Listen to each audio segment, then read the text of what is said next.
সত্যি সত্যি একটা কথা বলি, একটা কথা কি জানো তো, জীবনে ভালো কিছু সেই পায় যে সময়ের মূল্য দিয়ে আর আপ্রাণ চেষ্টা করে কোনো কিছু পাওয়ার জন্য চেষ্টা করে। তবে আমরা না অল্পতেই হতাশ হয়ে যাই।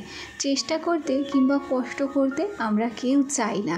তবে একটা কথা কি বলো তো, কষ্টের ফল কিন্তু কখনো বিফলে যায় না।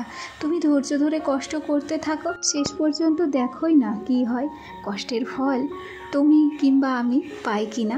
তবে কি বলো তো, ধৈর্য ধরাটা না অনেক কঠিন। যাই হোক, অনেক গল্প অনেক কথা হবে তোমাদের সাথে।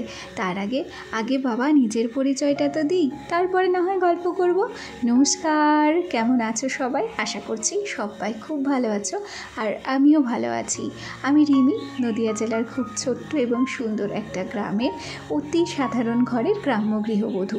আমার এই ছোট্ট পরিবার রিমি সুজিত কাপল ব্লগে আজকে আর একটি নতুন ভিডিওতে তোমাদের সবাইকে অনেক অনেক স্বাগত জানিয়ে আজকের ভিডিওটি শুরু করছি।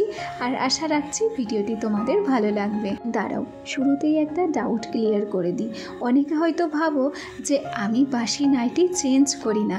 তবে একটা কথা কি বলো তো, ঘুম থেকে ওঠার সাথে সাথে বাসি ঘর ঝাড় দেওয়ার আগেই কিন্তু বাসি নাইটিটা আমি চেঞ্জ করে নিই, আর তারপরেই ঘর থেকে বেরোই। কেন কি বলো তো, বাসি নাইটিটা যদি আগে চেঞ্জ না করি আমার খুব বিরক্ত লাগে। সবার প্রথমে বাসি নাইটিটা চেঞ্জ করলে আমার মনে হয় কি যে আমার মাথা থেকে অনেকটা বোঝা নেমে গেল, আর তারপরেই কিন্তু ফ্রেশ মাইন্ডে আমি সমস্ত কাজকর্মগুলো শুরু করে থাকি। এই তো দেখো না, সকাল সকাল উঠে আগে ঘরটাকে ঝাড় দিয়ে নিয়েছি। গতকালকে আমার ঘরটা ল্যাপা হয়েছিল, আর সেই জন্য ঘরে আজকে ধুলো ময়লা একটু কমই হয়েছে। সকাল সকালই ঘর দূর পরিষ্কার করে হাত মুখ ধুয়ে ব্রাশ করে তারপর সোজা চলে এসেছি রান্নাঘরের দিকে। আর ওই প্রত্যেক দিনের যে সমস্ত কাজ, রান্নাঘরের গ্যাসটা পরিষ্কার পরিচ্ছন্ন করে তারপর এই যে একটু চা বসিয়ে দিয়েছি, আর ওদিকে বসিয়ে দিয়েছি শোনার জন্য সুজি। ওদিক থেকে চা করতে করতে তোমাদেরকে একটা কথা বলি। আমার যে সমস্ত বন্ধুরা প্রথম থেকেই আমার সাথে আছো, পাশে আছো, তোমাদেরকে অসংখ্য ধন্যবাদ জানাচ্ছি। আর আমার যে সমস্ত নতুন বন্ধুরা আজকে আমার ভিডিওটি প্রথম দেখছো, যদি কোনো কারণে আমার এই ছোট্ট ভিডিওটি তোমাদের ভালো লেগে থাকে তাহলে অবশ্যই করে একটা লাইক করো, কমেন্ট করো। আর তোমরা যদি চাও তাহলে আমার এই ছোট্ট পরিবারের একজন মিষ্টি সদস্য হয়ে আমার পাশে থেকে যেও। গল্পে গল্পে তোমাদেরকে বলে রাখা ভালো, আমার এই ভাঙাচোরা টিনের ঘরটা, আমার এই ছোট্ট টিনের ঘরটা নতুনভাবে নতুন রূপে একটু সাজিয়ে নেওয়ার চেষ্টা করেছি, সেটাই কিন্তু তোমাদের সাথে শেয়ার করব। ওই যে ছোট্ট ছোট্ট টবগুলো দেখলে, ওগুলো আমি চাকদা গেছিলাম, মনে আছে? চাকদা থেকে কিনে এনেছি। ছোট্ট ছোট্ট টবগুলোতে মানি প্ল্যান্ট বসিয়েছি, আরও টব আছে, সমস্তটাই তোমাদেরকে দেখাবো। আর এই যে ওয়াল হ্যাঙ্গিং, এগুলো উলের তৈরি আর ফিতে দিয়ে। এই ওয়াল হ্যাঙ্গিংগুলোই আমার খাটের পাশে ঝুলিয়ে নিয়েছি।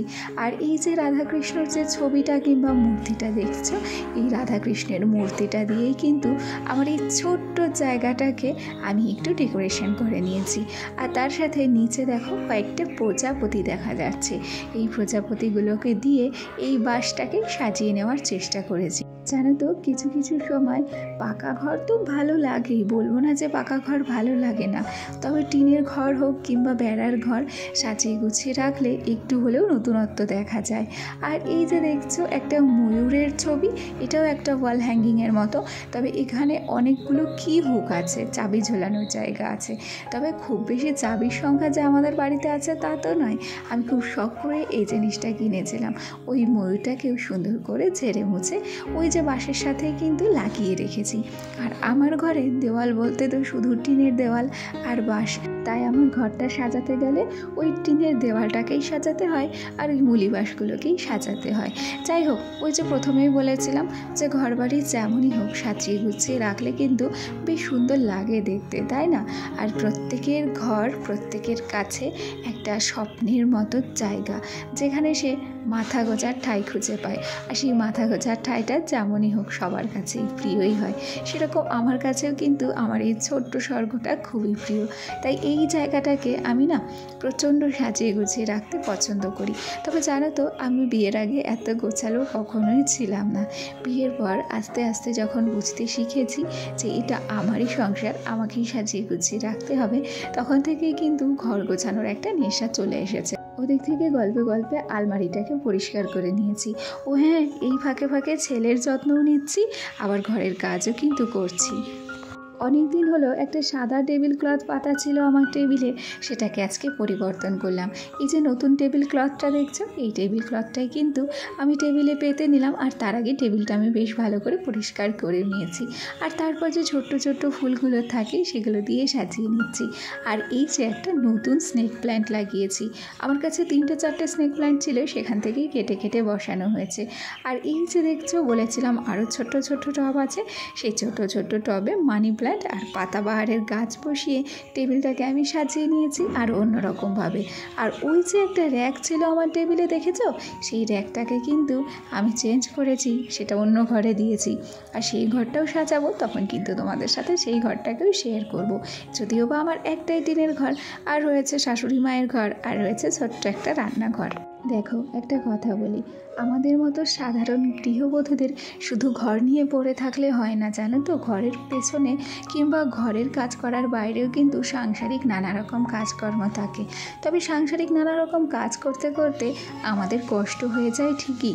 আমি জানি আমাদের মতো গৃহবধূদের কষ্টের মূল্য কেউ দেয় না, তবুও সংসারের হাজারো কাজ করার পরে একটু যদি কষ্ট করে নিজের এই ছোট্ট ঘরটাকে গুছিয়ে রাখতে পারি, তাহলে দিন শেষে যখন তুমি এই ঘরটাতে এসে একটু বিশ্রাম নিতে চাইবে, তখন এই সাজানো গোছানো ঘরটা তোমাকে আলাদা একটা এনার্জি দেবে, তোমার মধ্যে আলাদা একটা পজিটিভিটি কাজ করবে। আর দিন শেষে অক্লান্ত পরিশ্রমের পর যখন এই ঘরটাতে তুমি বিশ্রাম নিতে আসবে, তখন দেখবে আলাদা একটা স্বস্তি তোমার মনের মধ্যে রয়েছে। আমার তো এরকমই মনে হয়। তোমাদের কেমন কি মনে হয় আমাকে কমেন্ট করে জানিও। গল্পে গল্পে আজকে আমার আলনার উপরটাকেও বেশ ভালো করে গুছিয়ে নিয়েছি। 3টে ফুলদানি রেখেছিলাম আলনার উপরে। প্রথমে একরকমভাবে রেখেছিলাম, সেটা আমার পছন্দ হয়নি, সেই জন্য এখন আবার একটু নতুন করে সাজিয়ে নিয়েছি। মানে প্রথমে সবচেয়ে বড় ফুলদানিটা দিয়েছি, তার মাঝে মাঝারি ফুলদানিটা দিয়েছি, আর সবচেয়ে শেষে ছোট্ট একটা পুচকে ফুলদানি দিয়েছি। সত্যি কথা বলি, ঘর সাজানোর জন্য দামি জিনিস বা কমা জিনিসের বিচার করলে হয় না। ছোট্ট ছোট্ট জিনিস দিয়েও কিন্তু ঘরটাকে সুন্দর করে গুছিয়ে নেওয়া যায়। ওই যে দেখো না, প্লাস্টিকের কন্টেনার দিয়ে বানিয়েছিলাম ফুলের টব, সেটাতেও কিন্তু স্নেক প্ল্যান্ট লাগিয়েছিলাম। তবে টবের থেকেও এই প্লাস্টিকের কন্টেনারটা কিন্তু কোনো অংশে কম চায় না। আর তার উপরে কি জানো তো, প্রত্যেক দিন যদি একটু একটু করে ঘরটাকে সুন্দর করে পরিপাটি করে রাখা যায়, তাহলে দেখতেও কিন্তু মন্দ লাগে না, তাই না? যাই, তোমাদের সাথে বকবক করতে করতে এদিক থেকে ব্যারেলের উপরটাকেও কিন্তু গুছিয়ে নিয়েছি। আর এই যে স্নেক প্ল্যান্টটা দেখো কতটা বড় হয়ে গেছে, এটা প্রায় 1.5 হাত 1.25 হাত মতো হয়েই গেছে। আমার তো বেশ ভালো লাগে জানো তো এই স্নেক প্ল্যান্টের গ্রোথটা দেখতে। ওদিক থেকে কথা বলতে বলতে অনেকটাই লেট হয়ে গেছে। তার ফাঁকে ফাঁকে কিন্তু রান্না বান্না, নিজেদের খাওয়া দাওয়া, বাইরের কাজগুলো সবই কমপ্লিট করে নিয়েছি।